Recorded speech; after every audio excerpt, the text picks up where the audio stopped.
The car sped down the road, driven by Matt, who was pretty used to driving on post-apocalyptic roads, and it wasn't just any road he was driving along, but the main street leading right up to base that he had driven up and down dozens of times before. He glanced over at the passenger seat where Sue was sat cross-legged as she always did. "You should put your seatbelt on, Sue," he said to her. Sue shrugged. "It's not like we're going to get into a collision." "There are no other cars on the road," she said as they passed an old beat-up four-wheeler with all the glass gone, no doors and vines growing along the roof. No moving cars anyway. "You need to loosen up, Matt," came Luke's voice from the back seat. "We just have to go round the stadium and we are home." "I can't wait to get some food," Penelope, who was sat next to Luke, said. "Anything could happen. I just want to make sure we are all safe," Matt told them. He glanced to his left where the sun was low in the sky, partly hidden by the buildings. "It's late. I don't like getting back this close to sunset." Luke let out an exasperated sigh.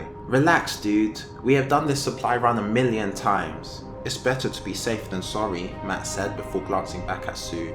"Please?" he said, and she smiled, uncrossed her legs and put her seatbelt on. "Just for you." "Ooh, lovebirds over here," Luke said, and Penelope laughed. Sue blushed and looked down as Matt glanced back at Luke. "Shut up, Luke. You are— Look out!" Sue shouted, and Matt snapped his head forward just in time to see the deer bounding across the road. He pulled on the steering wheel hard, but it was too late. The car smashed into the deer and all of a sudden they were spinning. Matt felt weightless for a moment, then there was a deafening crash and everything went black. Matt was warm and comfortable. For the first time in a long time, he was somewhere where he felt completely safe, like no harm could ever come to him. There were voices around him, calling out to him, begging him to wake up, but they were low and muffled, and they wanted to take him away from the safe place, so he happily ignored them. Then he felt hands on him, gripping him hard and shaking him. The voices were louder now, more insistent. "Matt," one voice said. "Matt, wake up! Wake up, damn it! Wake up!" Matt flicked his eyes open as everything came back to him. "Oh, thank God. Matt, are you okay?" He looked over at Sue. "I think so," he managed to utter. They were upside down, but the both of them were still strapped to their seats. "Luke?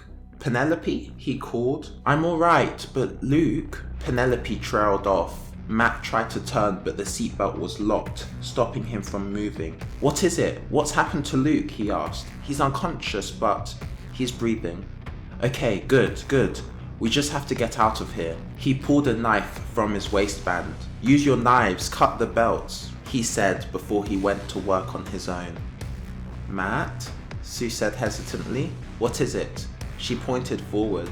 "The engine is smoking." He looked forward and sure enough, thick grey smoke was billowing from the engine. "I am not sure, but I think I smell oil," Penelope added. Matt smelt it too. "Hurry, go, get out." He sawed at the seatbelt with vigor until his knife cut its way through. He fell from the seat and managed to turn his head just in time, so he landed on his shoulder instead. A moment later, Sue fell as well, and she followed him as Matt scrambled through the window on the driver's side where all the glass had broken in the crash. Once he was outside the car, Matt could see the true extent of the damage. The front end was crumpled, with deer blood and fur visible on the twisted metal. Two of the wheels were still spinning wildly, and the smoke from the engine was getting darker by the second. What made shivers go down Matt's spine, however, was the oil pooling underneath the car and running in thin streams along the road. He bent down at the back window and saw Penelope struggling with Luke's seatbelt. "It won't cut," she said frantically. "Just get out, go," Matt yelled as he reached in and started cutting at the belt with his own knife, trying to get his friend free. Penelope crawled out the car to the other side and shouted, "There's fire! Matt, we have to get away!" Sue pulled at his shoulder, but Matt held firm.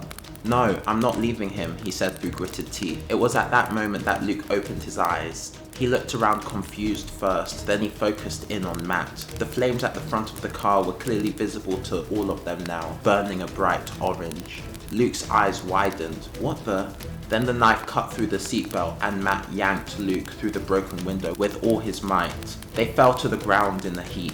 "Run!" Matt yelled as they jumped up. They had barely taken 4 steps when the car exploded, sending them flying through the air. Matt hit the ground hard, his ears rang and his eyes stung, but he was alive. Luke was next to him coughing, while Sue had gotten further away and was still on her feet. She rushed to him now and helped him stand up. "Is everything okay?" Penelope said as she walked up to them. She had clearly gotten away from the blast in time as well. Matt looked questioningly at Luke, who gave a thumbs up as he coughed one more time. "We're fine, but our ride home isn't," Matt said, looking at the smoking mess that had been their car. The sun was almost completely below the horizon now, and night meant death. Everyone knew that. "It's fine, we just have to get around the stadium," Sue said. "We won't make it in time if we go around," Penelope responded. "We have to go through." "Are you crazy?" Luke said. He had finally stopped coughing. "They have a den in the stadium, but they hunt outside. If we go through, it's quicker. We can be in and out before they even wake up," Penelope told him. Luke shook his head in response. "That is a horrible idea. What do you think, Matt?" The 3 of them looked at him expectantly. Matt's head pounded, but he forced himself to think. It was almost night already. The only chance they had was to get back to base as soon as possible. "We go through," he said. Penelope nodded and Luke lifted his arms, exasperated. Sue put her hand on Matt's shoulder and smiled.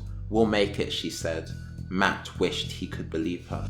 Matt led the way through the vast parking lot, passing by a multitude of rusted, abandoned vehicles. His wrench was clutched tightly in his hand. They had lost most of their weapons in the crash, including the hunting rifle that would have come extremely handy in the situation they were currently in. They all still had their knives, of course, as they kept them on their person at all times. The rule was never to go anywhere without your knife, but apart from him, the only other person who had an extra weapon was Penelope, who was holding a small hatchet. She had managed to grab it before escaping the exploding car. Sue and Luke were limited to just their knives. "This is a bad idea," Luke said as they walked past the concrete ticket booths, all with broken windows. "We get to the upper ramps because they leave to hunt from the field through the tunnels," Matt told him. "We'll be through before they realize we are here." Matt wished he felt as confident as he sounded. Maybe they should have decided to go around the stadium, or perhaps it would have been better to hunker down somewhere and try to wait out the night. He shook his head. There was no point in doubting his decision now. It had been made. Sue put her hand on his shoulder.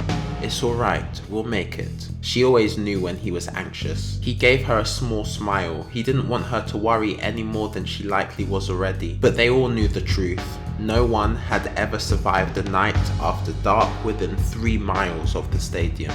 Their base was past the stadium and another 20-minute drive, but the chief had thought to create tunnels leading from the stadium directly to a secret entrance to the base, just in case someone did get trapped out at night. Matt was thanking her for the wise decision now. They just had to get to the entrance at the back of the old pharmacy on the other side of the stadium. That was all. They finally reached the concrete exterior of the stadium. The entrance they were at was partially collapsed. "Well, here goes nothing," Matt said, and then he went in. The others followed, weapons at the ready as they entered the concourse level. It was dark inside, but Penelope had a small flashlight which she now turned on. "Is that a good idea?" Luke asked. "Makes it easier for them to find us." Penelope shrugged. "They can see in the dark. Might as well level the playing field by making sure we can see as well."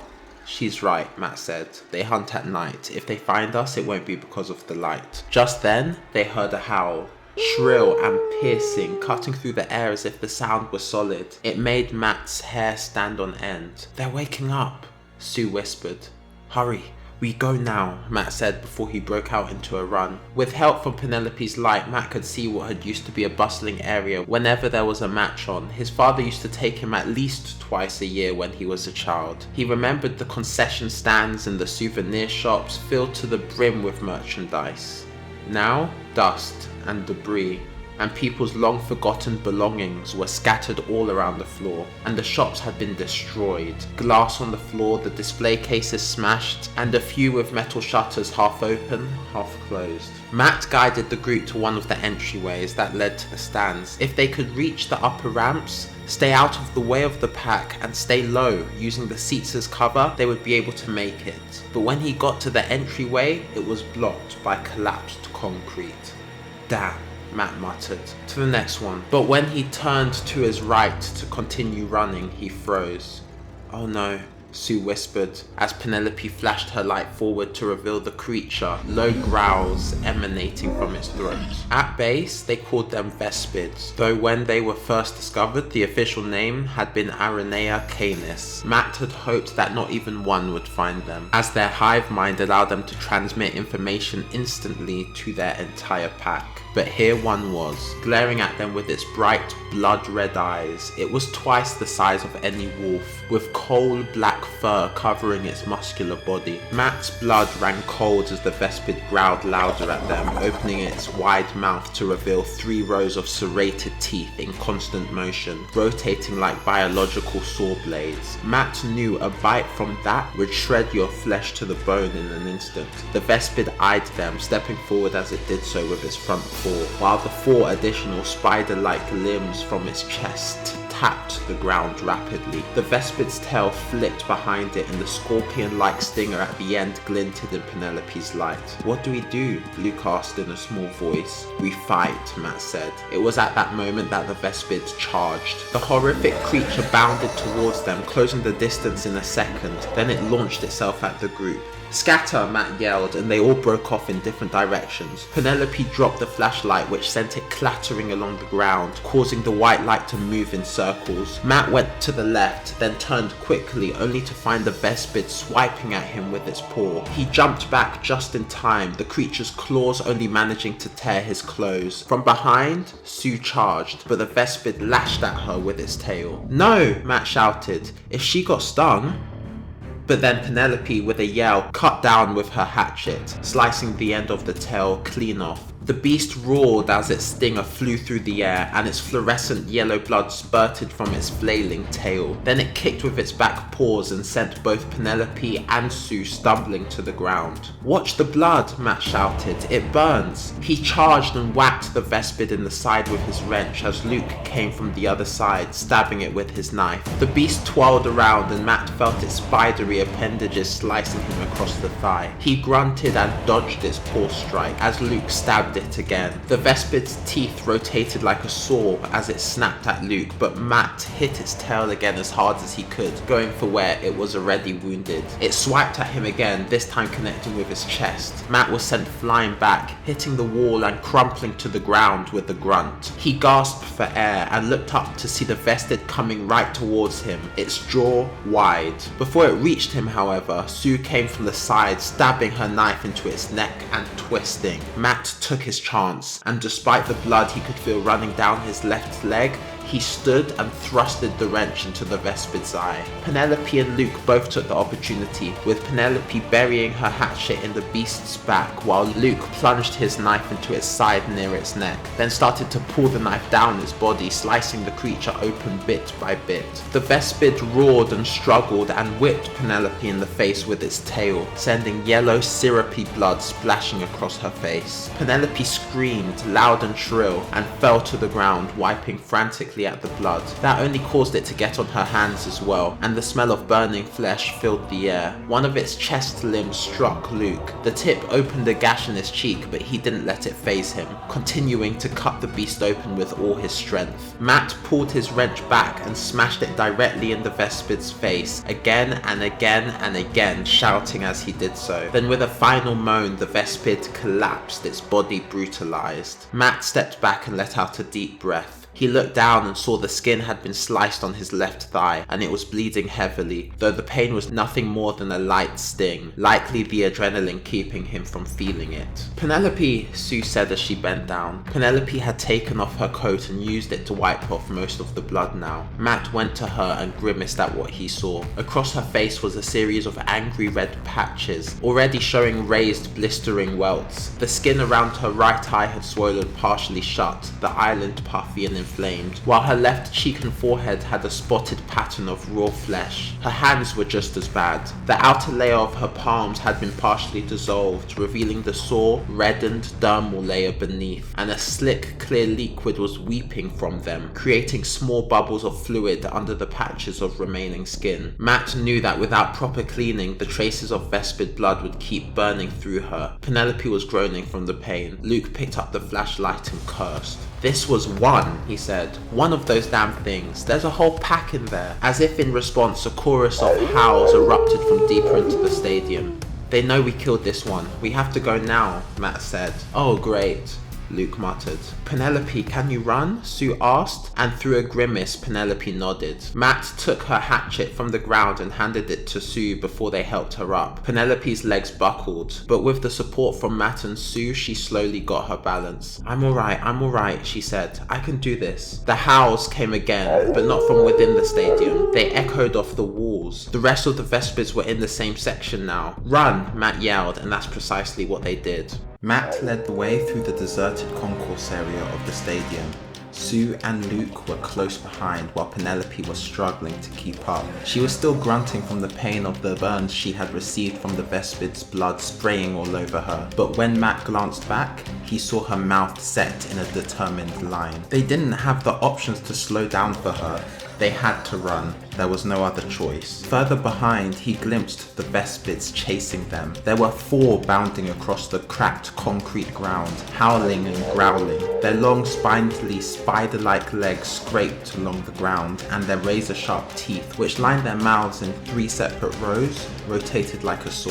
Ahead of them, Matt saw another corridor leading to the seating bowl around the field. They had to reach it. If they could get to the rows of seats and use them for cover, they perhaps could keep enough distance between them and the Vespids until they got to the other side. There was a pharmacy just outside the stadium on the other end, and through the back, there was a secret entrance to a tunnel too small for Vespids to get through. It led all the way to another exit in a former fast food restaurant next to the base. The chief of base had created it, and it was their only possibility of escape now. He pushed ahead, his lungs burning, his legs aching as the corridor came closer and closer. "There, on the left," he shouted, but just as they came to it, another Vespid burst from the entry at high speed, skidding along the ground, but using its spidery legs to grind to a halt. Matt stopped suddenly and felt Sue collide with his back. Luke shouted in fright, and all 4 of them scrambled back. The Vespid roared at them, and the 4 Vespids coming behind them growled in response. They were trapped. Matt racked his brain. They had barely killed 1.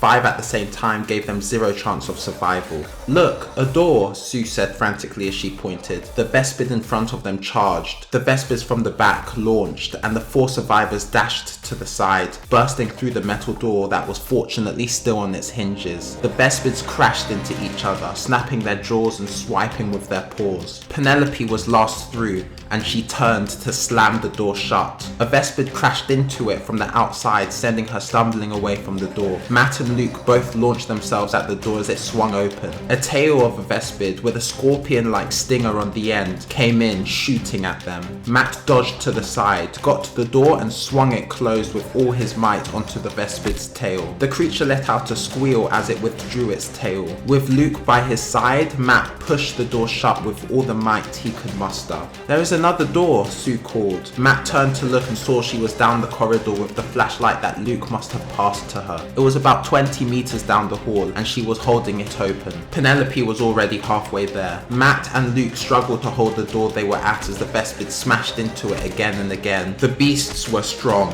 double the size of regular wolves, all muscle, and every part of them was made to kill. Matt and Luke glanced at each other. They both knew what they had to do. "On 3, Matt said. "Why 3? Luke asked. "Okay, on 1 then."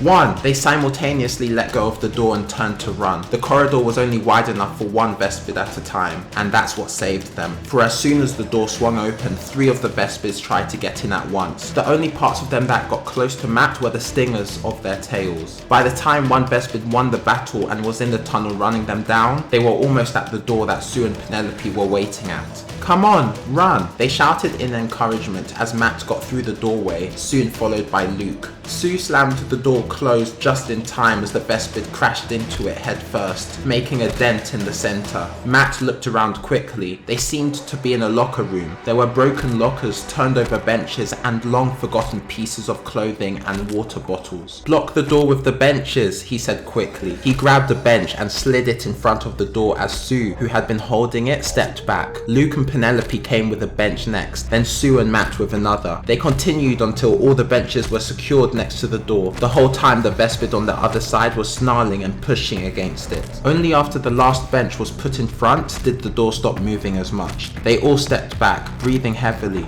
Another one, Penelope said. Sure enough, another door was wide open, partly off its hinges, assumedly leading to the field. As Matt turned his attention to it, he saw two glowing blood-red eyes approaching quickly down the corridor. Another Vespid. Matt pulled on one of the lockers and pushed it crashing to the ground in front of the doorway. The others soon caught on and followed suit with the other lockers. The Vespid crashed into the blockage as the four survivors supported it with their own weight. The Vespid wrestled against the metal lockers, pushing hard. Matt was straining, his muscles tensed. There were gaps between the lockers and Sue used one of these to stab her knife through. The Vespid snarled in pain as the metal bit into its snout. Penelope swung with her hatchet and Luke followed through with his own knife, while Matt focused on holding the lockers in place. The Vespid's tail slid through the gaps, lashing out, but with another stab from Sue and Luke both, it did one more low growl, then collapsed, lifeless. Matt fell onto his backside, sweat covering him, breaths coming hard and forced. The Vespids were still outside the door but seemed unable to get in, at least for now. He found himself smiling despite the situation. They were doing it.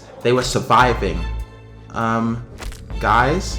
Luke said. Matt turned and his face fell. Sticking out of Luke's side was the scorpion-like stinger from the Vespid's tail, the absolutely worst thing that could possibly happen. He pulled the stinger out, his eyes locked with Matt's. Luke, Sue said, starting to approach him. Matt jumped to his feet with a shout. No, get away! Sue froze as the change immediately started. It was why the Vespids had been able to take over so soon after arriving on the planet. It wasn't their aggression, speed, or even their hive mind that made them smarter the more there were in a pack. It was the change that happened whenever any creature, human or otherwise, was stung with the tail. At base, they called it going canine, and now Matt was witnessing it with his own eyes. Immediately, Matt saw Luke's skin turning dark yellow, with black veins spreading all over him. He let out a guttural scream as he looked at Matt, his eyes turning red. Then immediately, his bones started to crack audibly, his body reshaping into that of a Vespid. Luke clawed at his own chest as it happened. Matt clenched his wrench tightly. He had to end it. He had known Luke from before the Vespids. They had gone to the same high school, played football together, and partied together. But no matter. This was a mercy. He lifted his wrench and rushed forward. Just as he was about to swing, Luke looked at him with his elongating face. No, please, he whimpered. Despite himself, Matt hesitated. Do it, Matt, Penelope shouted. Matt gritted his teeth and swung. He connected with Luke's head and his friend fell to the floor. He was convulsing now. His spine was extending, as was his skull. His screams were turning more animalistic and the spider-like limbs were starting to grow from his chest. Tears sprang from Matt's eyes as he kept swinging. He only stopped once the partially transformed Luke stopped moving completely. His death was met with howls from outside the room. The Vespids must have started to connect with him through their hive mind. They could feel him. That's when the banging on the door renewed with increased aggression. The benches were being pushed back and the door hinges creaked ominously. Matt turned to Sue and Penelope. Sue was crying as well, while Penelope grimaced. The burns on her face made her look angry rather than sad. It had to be done, Matt said, his voice catching slightly in his throat. It was the rule. If any survivor got stung, it was a mercy to end their life before the transformation was completed. Sue came and hugged him. I know, she whispered shakily. Then another howl came from the corridor leading to the field. The barricade of lockers was not enough to hold another Vespid. Matt and Sue moved apart, only to see Penelope pointing up. Matt saw an open vent, wide enough for a person to fit through. It was their only chance. He picked up Luke's knife and gave it to Sue, who now had the two. Penelope still had her hatchet and he had his wrench, which he now put in his waistband. He positioned himself below the vent and Sue went first, using him as a step up. She grabbed the side of the vent and pulled herself into it. "How's it looking?" Matt asked. "Big enough for us, too small for the Vespids," Sue replied. Another howl came from down the corridor while Matt heard one of the hinges on the door snap. The benches were again pushed slightly away from the door with the force. It wouldn't be long before the Vespids got through. "You next, Penelope, come on." Penelope nodded and took a small run up before stepping onto Matt's connected hands and launching herself up. Sue helped her as she scrambled into the vent. One of the benches flew across the room, hitting Matt in the legs. He fell backwards, smashing his head on the floor. "Matt!" Sue cried. Matt's vision went blurry and he grimaced. He sat up slowly, his mind feeling like it was spinning in circles. He touched the back of his head and when he looked at it, blood was spread on his fingers. "Matt, come on, come on," Sue shouted from above. He had to go, he had to. He pushed himself to his feet, trying to steady himself, but the room was swirling. Then the rest of the benches cracked as the locker room door burst open. A big black Vespid sprang into the room with a roar. The last thing Matt heard was Sue's scream before the Vespid's mouth grabbed onto him, its rotating razor-sharp teeth tearing him apart.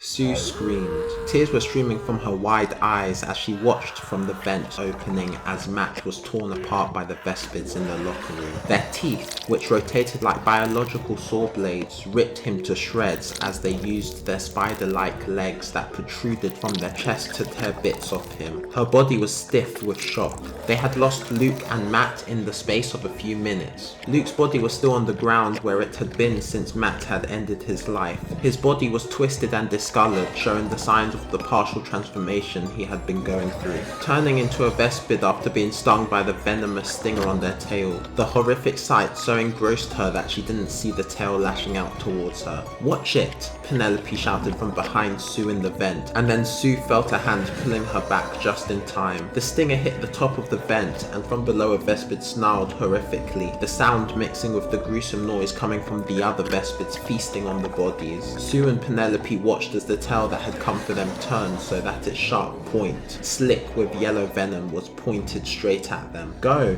Penelope shouted, and Sue didn't need to be told twice. The vent was just about big enough for them to crawl on their hands and knees, so that's what they did. Penelope held her hatchet and flashlight while Sue had two knives, her own and the one from Luke. They crawled as fast as they could through the vent, not knowing where it would lead. The image of Matt being ripped apart vivid in Sue's mind. She turned back, but only saw darkness, since the light was in front. She could still hear growling and snapping, and then a bang made the vent vibrate. The Vespids must be trying to get in and follow them. Suddenly, from in front of Sue, Penelope cried out in pain and stopped. Sue's face bumped into her. "Penelope, what's wrong?" "It's nothing," Penelope said through gritted teeth. She went to move forward again, but as she put her hand down on the metal surface of the vent, her arm gave way, unable to hold the weight of her body. Her face fell, smashing into the metal, making a clash that echoed down the vent. In response, Sue heard the Vespids smashing into it from behind, rattling the vent constantly. "Penelope, what is going on?" Sue asked, panic in her voice. To process the fact that it was just the two of them left. She reached forward and took the flashlight as Penelope turned over onto her back with a grunt. When Sue held the flashlight handle, she realized it was slick with liquid. Blood. When she turned the light to Penelope, Sue gasped. When they had fought the first Vespid that had attacked when they entered the stadium, its blood had gotten all over Penelope. Vespid blood was corrosive, chemically burning anything it touched. She had managed to get most of it off, but the remnants left in her flesh had done horrid work. Penelope's face was almost unrecognizable. The blood had burned so deep that skin was flapping down below her chin from her cheek. Her jaw muscles were showing, and her eyes were bulging out, the eyelids and flesh around them gone. Even half her nose was missing. When Sue saw Penelope's hands, she understood why she hadn't been able to crawl anymore. They were raw, with the skin and outer layers of flesh completely gone and the bones in her fingertips showing. Even her blood had burned away. There was much less of it than what would typically be pouring out of her with wounds like that. And thin smoke rose from the burns, filling the vent with the odd smell of burning flesh mixed with sickening chemicals. "I don't think I'm gonna make it." "No, you can, Penelope, you have to."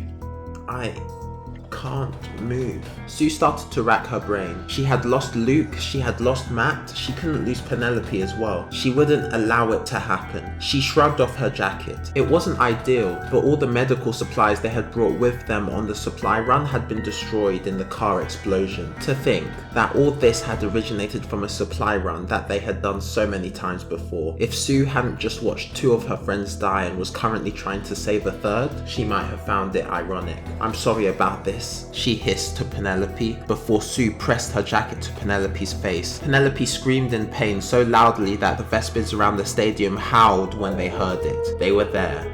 They were waiting, but Sue paid them no mind as she rubbed her jacket against Penelope's face as firmly as she dared. The remnants of the Vespid blood were impossible to see. The only way to eliminate it all was to thoroughly wash the affected area with an antibacterial solution. That could only happen if they got back to base, so this would have to do for now. Sue only hoped she could remove enough that Penelope would survive long enough for them to get back. If, of course, they could get out of the stadium. Penelope screamed raucously as Sue continued to wipe, moving from her face to her hands. That's when Penelope passed out. Sue panicked at first, thinking Penelope was gone, but then she heard wheezy breathing and sighed in relief. It allowed her to clean Penelope's other hand with little movement. Then she tossed the jacket aside and sat back, leaning against the side of the vent. She didn't feel safe here, but it was too small for the Vespers to reach them. Perhaps they could stay here until morning and escape then. Sunlight was the one weakness of the Vespids. If they came into contact with it, then they would burn similarly to a human coming into contact with their blood. The more Sue thought, the more she realized that was their only path of possible survival. She didn't know if Penelope would live that long, but she knew that they had no chance if they got out of the vent. She tried and failed to get comfortable, so she just settled into a sitting position where she had to hunch her neck forward slightly. That's when the tears started flowing freely. Images of Matt flooded her mind. She had never told him. She had known him for years.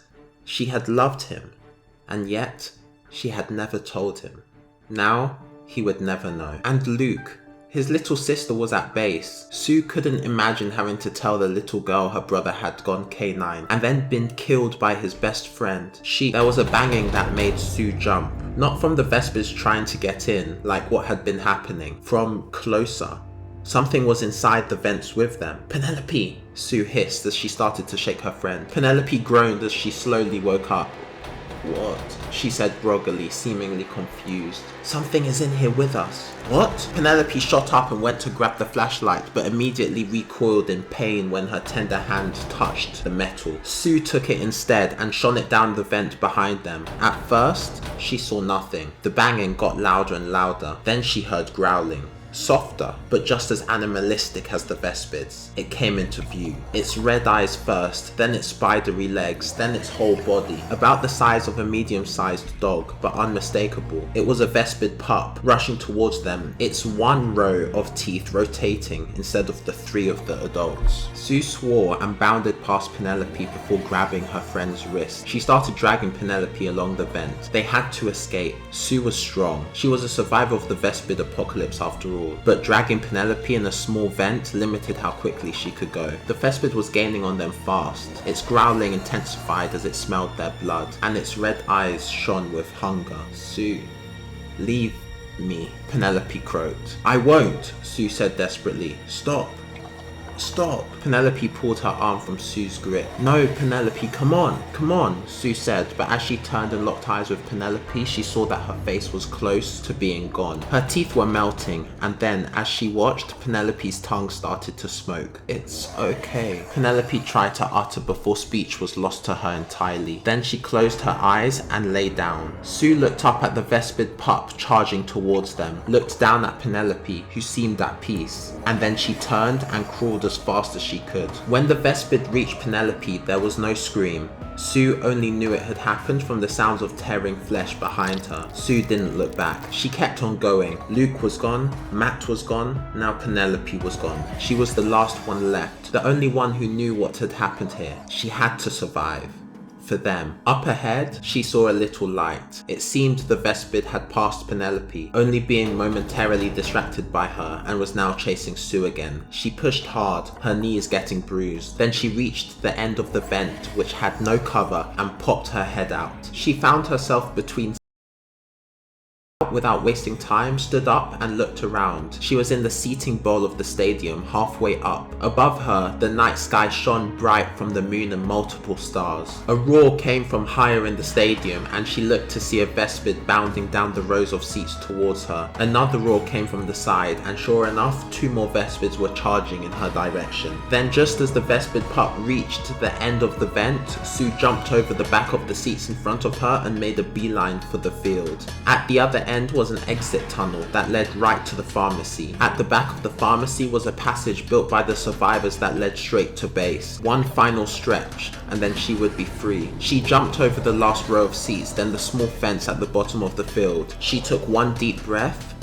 and then she ran. All around her, Vespids sped after her from different angles. As she sprinted down the center of the field, pumping her arms with all her strength, they closed in on her, forming a rough semicircle behind her. She could make it. She had to make it. But a human, outrunning creatures twice the size of wolves, pure muscle rippling under their black fur?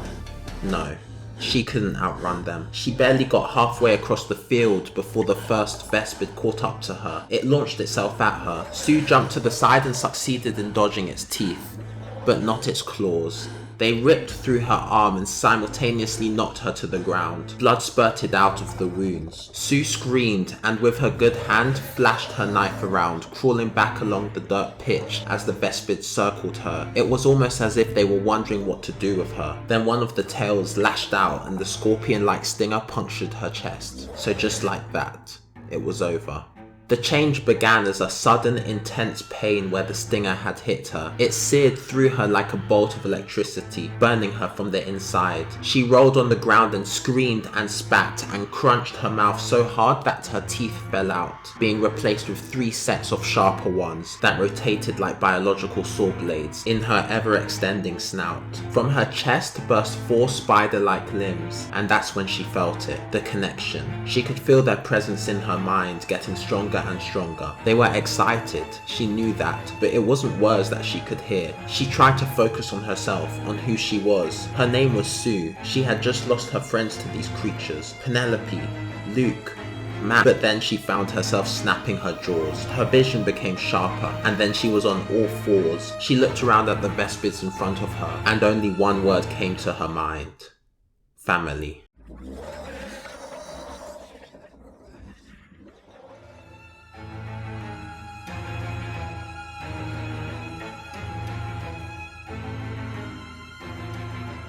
I got something to tell you. Look, this isn't the only story I've made. If you want to see another video like this, click this video right here.